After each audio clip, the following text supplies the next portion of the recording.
উমর ইবনে খাত্তাব রাদিয়াল্লাহু আনহু একদিন তার উটের ময়লা পরিষ্কার করছেন। যখন তিনি অর্ধেক বিশ্বের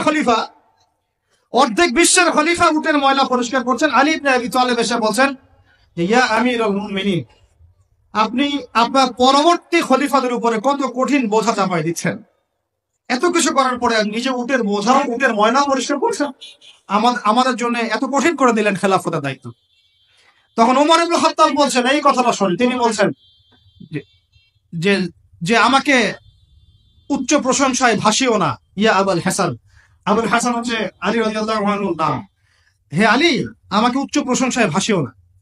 আমি ভয় করি ইরাক তো তখন মুসলমানদের আওতায় আছে, ইরাকের ফরাত নদীর কিনারায় যদি কোনো ছাগলের বাচ্চাও না খেয়ে মারা যায়, আমি ওমর ভয় করি কাল কিয়ামতের মাঠে আল্লাহ আমাকে এর জন্য জবাবদিহি করাবে।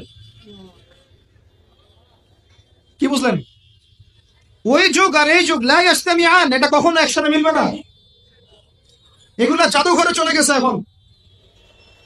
তিনি বলছেন ওমর রাদিয়াল্লাহু আনহু, যিনি জান্নাতের সার্টিফিকেট প্রাপ্ত মানুষ, যার জান্নাতের ঘর আল্লাহ রাসূল দেখে এসেছেন, তিনি বলছেন যে আমি ভয় করি ইরাকের ফরাত নদীর কিনারায় কোন মেষ পালক বা ছাগলের বাচ্চা, মেষ শাবক, তারাও যদি না খেয়ে পানির পিপাসায় মারা যায়,